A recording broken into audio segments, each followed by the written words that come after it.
Kanam accuses Meitei alliance of distorting facts, calls for urgent action against state-sponsored ethnic violence in Manipur, New Delhi, 14 March 2025. The Kuki Alliance for Nampi Awakening Movement, Kanam, has issued a strong condemnation of the recent press release from the so-called Meitei Alliance, accusing the group of spreading falsehoods and attempting to shift blame for ongoing ethnic violence against the Kuki-Zo people.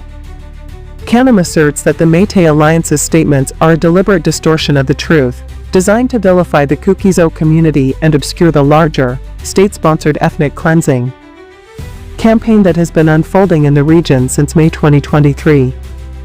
The Meitei Alliance's press release alleges that illegal restrictions have been imposed by Kuki groups, an assertion that Kanam vehemently denies.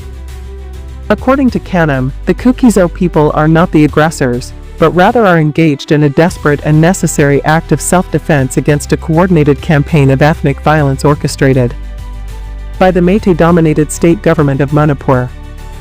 Since the violence erupted in May 2023, the Kuki-Zo population has been subjected to targeted attacks by Meitei militants, who have been aided and abetted by the state forces. These attacks have included massacres, the burning of entire villages, the desecration of religious sites, and the forced displacement of thousands of innocent civilians. In stark contrast, the Meitei Alliance continues to paint itself as a victim of oppression, while conveniently ignoring the violence perpetrated by Meitei-led militia groups such as Arambai Tangle and Meitei Lipun. These groups, Kanam argues, operate with the tacit approval of the state government and have been instrumental in carrying out atrocities against the Kuki-Zo people. The Meitei Alliance's claims of constitutional governance and rule of law ring hollow, Kanam asserts, given the failure of the Manipur government to protect its citizens and its active support for violent groups engaged in widespread ethnic cleansing. Kanam further criticizes the Meitei Alliance for downplaying the scale of the violence and for calling for even greater repression of the Kuki-Zo population. The alliance has demanded the declaration of Kuki organizations as terrorist groups under the Unlawful Activities Prevention Act, UAPA, a move that Kanam sees as both unjust and dangerous. Kanam points to the documented links between Meitei extremist organizations and banned terror outfits, including the openly operating militia groups that have been responsible for the deaths of hundreds of Kuki-Zo civilians. While the Kuki-Zo people have been left to fend for themselves, with local civil society organizations stepping in to provide humanitarian aid, the Meitei community, Kanam claims, has benefited from government support. The Indian government has allocated resources to the Meitei community for relief efforts, but Kanam argues that much of this funding has been diverted to fuel extremist groups and to promote fascist ideologies under the guise of cultural preservation. In contrast, the Kuki-Zo people, displaced from their homes and without state assistance, have had to rely on their own communities and organizations for survival. One of the most glaring discrepancies highlighted by Kanam is the lack of government intervention in the violence, despite the ongoing suffering of the Kuki-Zo people. The Indian government, Kanam argues, has failed to take meaningful action to stop the atrocities, and instead, it has allowed the state forces to side with Meitei extremists, enabling them to carry out their attacks with impunity.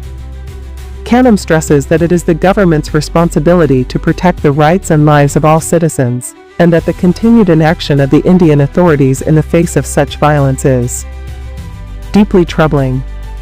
Kanam is calling for urgent and decisive action from the Indian government.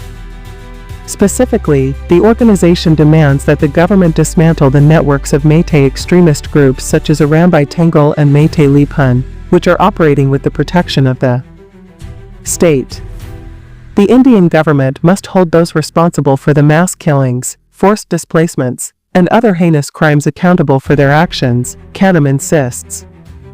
Additionally, the movement is calling for the establishment of a separate union territory for the Kuki-Zo people, which would provide them with the political autonomy and security needed to protect their rights and to govern themselves free from Meitei aggression. This demand for a separate union territory is not simply a political statement, but rather a necessary step to ensure the survival and future of the Kuki-Zo people, Kanam argues. In the face of ongoing violence and state complicity, Kanam believes that autonomy is the only viable solution to ensure the safety and well-being of the Kuki-Zo population, which has endured tremendous suffering at the hands of Meitei extremists. The group emphasizes that the people of Kuki-Zo territories have a fundamental right to defend themselves against violent incursions, and there is no illegal blockade as the Meitei alliance claims, only the right to self-preservation in the face of genocide. Kanam also criticized the Meitei alliance for its attempt to rewrite history, casting the Meitei community as the victims while ignoring the real perpetrators of violence. The Kuki-Zo people, who have already endured severe loss and hardship, are determined to ensure that their voices are heard and that their suffering is not ignored. Kanam has called on the Indian government to take immediate action, uphold justice, and protect the rights of the Kuki-Zo people.